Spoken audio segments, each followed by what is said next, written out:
Kosongkan dulu semua. Nggak ada lagi pengacara yang di bawah garis komando Otto Hasibuan. Mundur.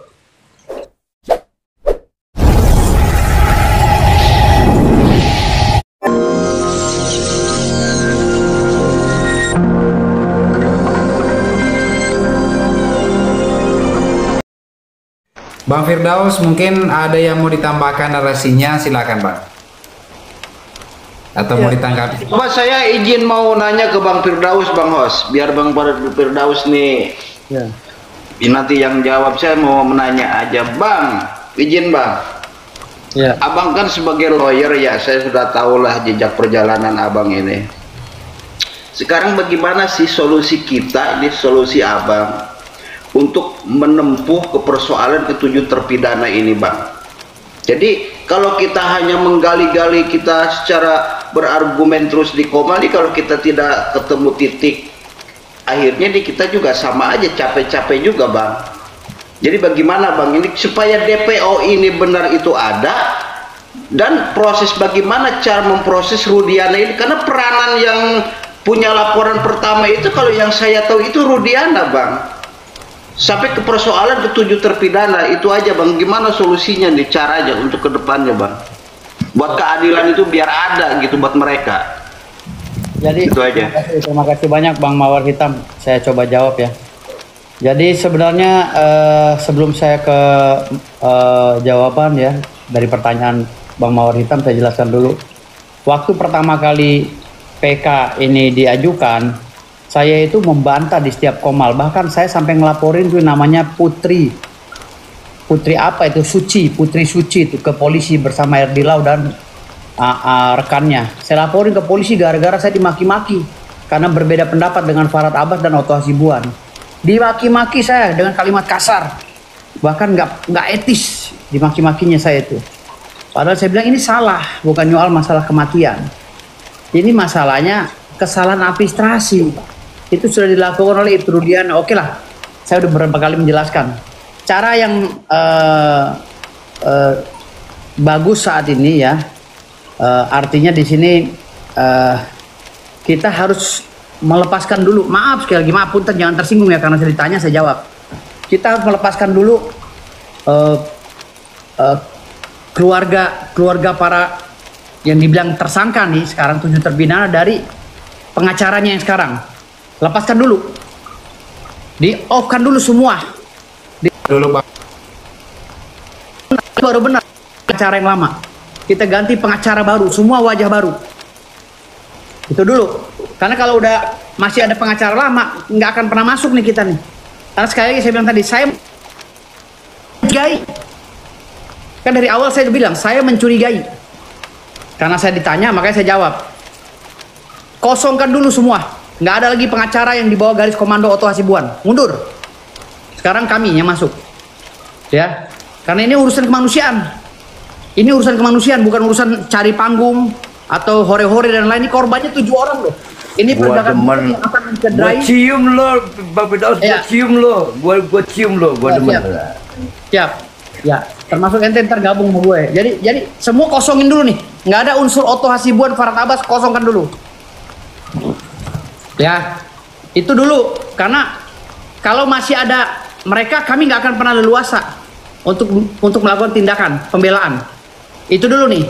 Jadi keluarga korban, keluarga terpidana sekarang ini harus benar-benar dicuci otaknya, jangan sampai terbuai dengan rayu-rayuan semu.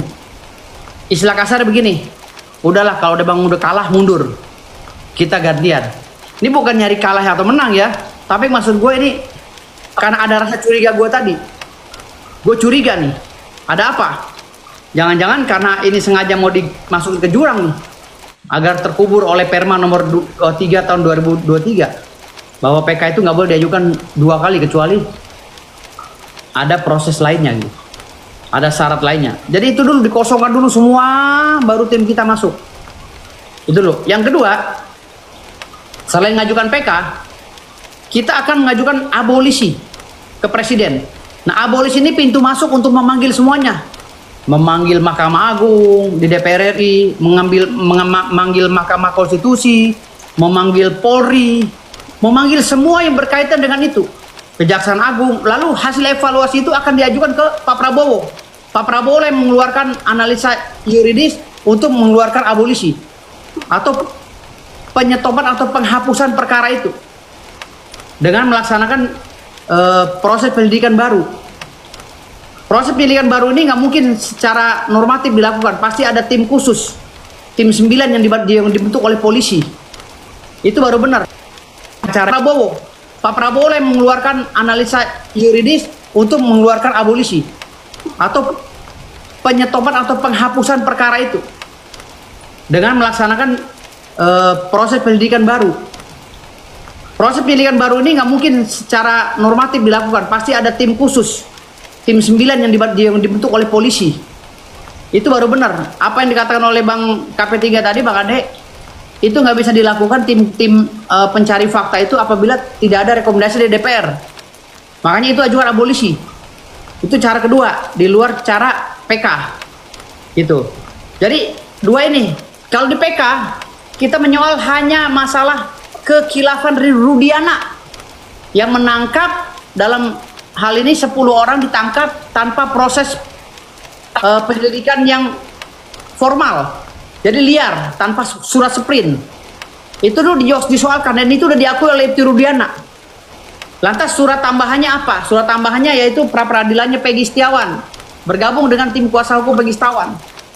Karena kuasa hukum Peggy Setiawan yang masih bisa, khususnya Tony ya, yang masih bisa berjuang dengan kita. Ajak Tony bergabung di sini untuk menyelamatkan 7 terpidana. Karena itu ada kaitannya langsung, ya. Kausalitasnya ada antara pihak Tony kalau pengacara yang masuk. Betul. Gabung Bang Niko kili-kili ajak. Bang Niko ajak, Bang Niko. Ya, gitu. Jadi ada apa sih kaitan hukumnya, hubungan hukumnya antara Tony dengan 7 terpidana ini. Masukkan ini. Ya, setelah itu baru kita ajukan PK. Novumnya nanti gampang, banyak itu caranya. Saya nggak mungkin bongkar di sini, takut dicontek sama orang. Jadi novumnya banyak, udah saya udah saya catat semuanya. Jadi seperti itu ya. Artinya dua itu yang saya ajukan, abolisi dan bukan garasi. Kalau garasi sama aja nerjunin orang-orang ke jurang. Garasi itu mohon pengampunan karena kesalahan. Gitu. Ya, jadi ini karena kita ini di Indonesia ini netizennya sama kayak nonton layar tancap. Ya kan, jagoannya belum nol udah main tepuk tangan aja. Kalau kita bilang itu bukan jagoan, kita disorakin di tengah lapangan. Nggak taunya pas akhir ending cerita jagoannya bukan itu. Jadi itu netizen di Indonesia sama kayak itu. Sama kayak nonton layar tancap. Ngelihat KDM, turun ke lapangan, lakukan investigasi, padahal itu di luar konsep hukum. Di atas inisiatif sendiri. Prabowo, di atas inisiatif sendiri, itu juga menyalahi. Melakukan forensik, melakukan tes DNA apa segala itu tanpa ada perintah hukum. Dia melakukan inisiatif sendiri, kan itu salah. Gitu. Ini yang bilang tadi, semua orang-orang ini dikeluarkan dulu dari 7 terpidana keluarganya. Baru masuk tim baru. Nah, itu baru bisa waras. Kalau ini masih ada, maaf, bukan mengkecilkan, bukan mendiskreditkan tim yang lama. Tapi maksudnya harus ada kelegowoan, jiwa besar. Ini karena untuk menyelamatkan hukum di Indonesia. Gitu, terima kasih. Oke, siap Bang Firdaus. Tambahan boleh, tambahan dikit. Sedikit boleh tambahan. Oke. Sedikit ya, sebelum ke yang lain. Untuk nyambungin Bang Daus nih ya. Karena sudah ditolak, maka dasar laka lantas itu bisa saya nyatakan sebagai hoax. Bila mana mereka nggak mau mundur atau tidak punya kesadaran diri untuk introspeksi, maka warga negara siapapun itu bisa melihat sebagai penyebaran informasi palsu atau hoax. Karena kan tidak ada kejadiannya laka lantas di sana. Yang ada adalah putusan inkrah. Hati-hati. Makanya jangan suka main panggung sembarangan deh. Jangan juga suka memanfaatkan nasib orang deh hanya untuk jadi pejabat dan segala macam deh. Kan gitu ya. Masa mau jadi pejabat nyebar hoax kan begitu. Ya nggak Bang Daus? Thank you Bang Daus.